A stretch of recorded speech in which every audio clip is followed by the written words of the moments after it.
Hello, TMI. It's been 2 weeks and it's time for another update as we prepare to welcome you back to campus on August the 20th. I want to say that these 2 weeks have flown by as our faculty and staff have been really busy preparing for next school year. As I get closer to August 20th, I want to give you more and more details about what next year will look like.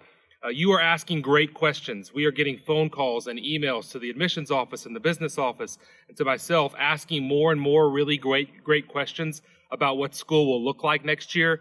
I hope that this video will begin to answer some of those questions. So please watch this video. I know your time is precious. We'll try not to waste it. We want to give you great updates.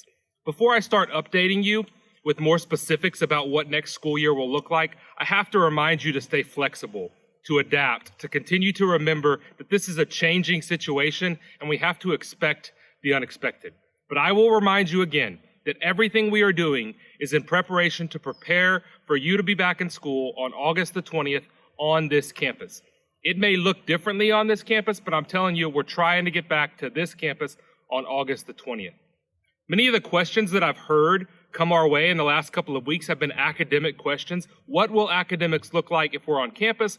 What will academics look like if we have to go to some hybrid schedule? And what will academics look like if we have to go to remote instruction? It is for that reason that I want to invite Rob Friedrich, our chair of the academic response team, to share with you some updates from his team on the things he's been working on to prepare us for academics this coming school year. Thank you, Father Scott. I'm excited to share with you some of the results of the work of our academic response team over the past few months. This is a group of faculty and staff that never took a break over the summer. They just kept working. And that's because they want to make sure that when we return to school at TMI, it looks like school at TMI. So over the past few months, our team has been making a lot of progress on looking at the details of what school is going to look like and how do we make that happen. I know some people are wondering if we can even have a normal school schedule while taking into account all the rules we have to follow for safety and for social distancing. I've been worried about that myself. Well, we're really fortunate. TMI has very small classes, and TMI has a relatively small student population, and we've got a pretty big campus. So that means we have flexibility that a lot of other schools don't have. Our academic response team has gone through and evaluated and checked and measured every space that we use for teaching and a lot of spaces that we normally wouldn't use for teaching. Here's the good news. The good news is that we can maintain all those rules for social distancing and be in our classrooms with only some modifications to our normal daily schedule. So what does a modified normal daily schedule look like? Well, pickup and drop-off times are going to completely remain the same. So we would still start school at 8 o'clock and we would still end school at 3:30. Mostly what would look different, especially from the student's point of view, would be chapel and lunch and our passing periods. Chapel, for example, what we would do is we would take specific grade levels and rotate them through in-person chapel while the other grade levels were watching via live stream with their teachers in classrooms. Lunch, we can stagger, so not as many kids are going at once. And Sage Dining is really working with us and doing a great job helping figure out ways that we can move lunch from just the refectory to other parts of the school where we can also eat. We're going to expand the passing periods, and that's going to let us stagger the groups of kids who move through the hallways at any one time. So in every part of the school day, we'll be able to meet those measures we need to for social distancing and for safety. Now, if authorities recommend or if they require that we go way above and beyond and do enhanced social distancing, and it's more than we can accommodate with just a modified but somewhat normal schedule, then we're ready to shift into a hybrid learning model. And that'll reduce the number of students on campus in half at any given time. A hybrid model is just what it sounds like. It's a combination of in-person learning and online synchronous remote instruction. Hybrid instruction model for us would put our students into two groups, grades 6 through 9 and 10 through 12. I know some people may wonder why not just split it middle school to high school, but we have a much larger upper school population than we do a middle school population. And so by splitting it that way, we can cut our population in half, and it solves a lot of problems for us. Each group would be on campus 2 days a week, and then at home for 2 days a week, following the exact same schedule as if they were in class. If we need a hybrid schedule, we wanted to make sure it disrupts learning as little as possible. Also, keeping kids in cohorts like that, it reduces exposure as much as possible for us. So, grades 6 through 9 will be on campus for a full day from 8 a.m. to 3 p.m., both Monday and Tuesday, while students in grades 10 through 12 would learn from home, again, following the exact same schedule with mandatory attendance for their classes online with their teachers. Then it would flip, and 6 through 9 on Thursday and Friday would be at home, and 10 through 12 would be in class. Now, on Wednesday, we didn't program any classes on campus, and that gives our facilities time to do deep cleaning, but we did program chapel and advisory, extra help sessions for students, extra tutorial time with teachers. The last piece that I want to talk about is what online learning would look like if we had to go to remote instruction. If we're required to close our campus, we want to make sure that we're keeping our commitment to the high quality education for our students. We know that quality of education last spring was not ideal for many of our families. It wasn't ideal for me. It wasn't ideal, I think, for any of our teachers.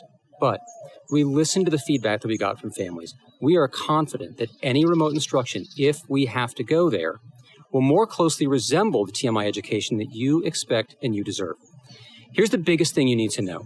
Classes would be synchronous, meaning students must attend class at specific times on a regular schedule with their teachers, and attendance at those classes and chapel and advisory would all be mandatory. We know it's a lot to digest. And so what we're doing is including preliminary schedules for our on-campus modified schedule and for our hybrid schedules so that parents can look at them as a download with this update. I'd like everyone to please keep in mind this situation is sort of constantly changing. And although the school year is coming along pretty closely, between now and then, the schedules we're sharing today may be modified a little bit. We hope that by providing you a chance to review the schedules now, that will allow you to truly see the changes we've made. They're going to help replicate the educational experience your students receive here at TMI, even if we have to switch to remote instruction or a hybrid model. These schedules are the result of a lot of hard work by our faculty and our staff and the academic response team. I'm really proud of my fellow teachers who have been having to reinvent what classroom instruction looks like as we're moving forward. We're going to continue to keep working. We're going to continue to share with you what instruction for next year is going to be as the summer continues. Well, now I'm going to turn it back to Father Scott. Thank you, Rob, for sharing what your academic response team has been up to over these last couple of weeks. They have literally, TMI, spent countless hours preparing to deliver to you and to our students the high academic program in the Christ-centered community that you have longed to expect from TMI. I know that some of you may be wondering what it is that will then decide whether or not we stay on campus, go to a hybrid schedule, or even go, God forbid, to remote instruction. I want to remind you that in early June, I shared with you a document that the academic response team put together. It was a reopening guide. And on page 7 in that document, it outlines the criteria that we'll use when it's safe to be operating on campus versus in a remote instruction. As the situation with COVID-19 changes, we will look to that criteria to decide whether or not we stay on campus, go hybrid, or again, God forbid, remote instruction all the way. Keep in mind, we would make that decision with these key factors. What are state and local guidelines? What's consistent with other independent Episcopal and public schools in town? And what is the best advice from our medical consultants as well as we talk to our doctors and our health professionals? To be really clear, I've said this a couple of times and I want to make sure you hear this. To be really clear, if we are not on campus for school, it will be alongside every other private and public school in our area. If we can be on campus safely, we will be on campus safely, and we will stay on campus safely. Our priority is to be on campus. Furthermore, I want you to understand that while public schools are requiring their families to choose in July whether or not that family is going to stay in class all semester or go remote instruction all semester, TMI families will have that choice throughout the year. So, August 20th, we're back on campus. If you're not comfortable with your son or daughter returning to campus at this time, then we will ensure that your child is receiving the same quality instruction in real time from home that our students are receiving on campus. The choice to come to campus or not is yours, TMI parents, and you can make that choice throughout the semester as often as you need to make it. We hope that by understanding the schedule options ahead, knowing that we'll have synchronous, face-to-face, remote learning if we have to go there, and that we're designing clear communication channels for our families, we hope that the safety measures that we're putting into place help you feel more prepared as we look ahead to next year. I want to continue to acknowledge how difficult financially this time has been on all businesses and likely on your own household. Remember, TMI, that we do have emergency financial aid. It's available for families who are severely impacted by COVID-19. And if you need to discuss those options, please reach out to Aaron Hawkins for more information. Finally, before I wrap up today's update, I want to give you an update on athletics. While we had hoped to bring our student athletes back to campus this summer, with the recent spike in the COVID-19 around San Antonio, we've made the decision to amend the timeline for our return to play scenario. Our athletic department continues to remain in constant dialogue with health professionals in order to monitor and assess the evolving pandemic risks. At this time, the trajectory of infection rates is just too steep to hold activities on campus while putting our athletes, coaches, and school in a position of exposure. Therefore, we're extending the date for athletics activities on campus until August the 3rd at the earliest. We feel that this is a necessary step, not only for the health of our community, but also to support our goal, which is to reopen on campus on August 20th. Our athletic department is exploring every scenario to be able to give our athletes the best possible opportunity to participate in the sports that they love. There are still many moving pieces and variables that we'll face before reopening in August. From inside the classroom to out on the sports fields to chapel to lunch, we're evaluating all areas of life at TMI. And we're looking at new ways to deliver on the TMI experience and to build the community in whatever environment we have to be able to fit the demands of the day.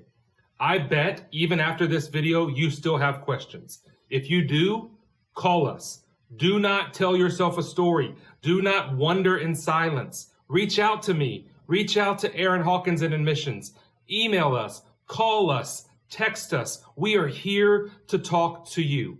Stay tuned for my next update on July the 17th, on or about July 17th. The closer we get to August 20th, the more details I'll be able to share with you. But until then, TMI, stay safe, stay healthy, and know that you are loved and cherished. Have a great 4th of July weekend.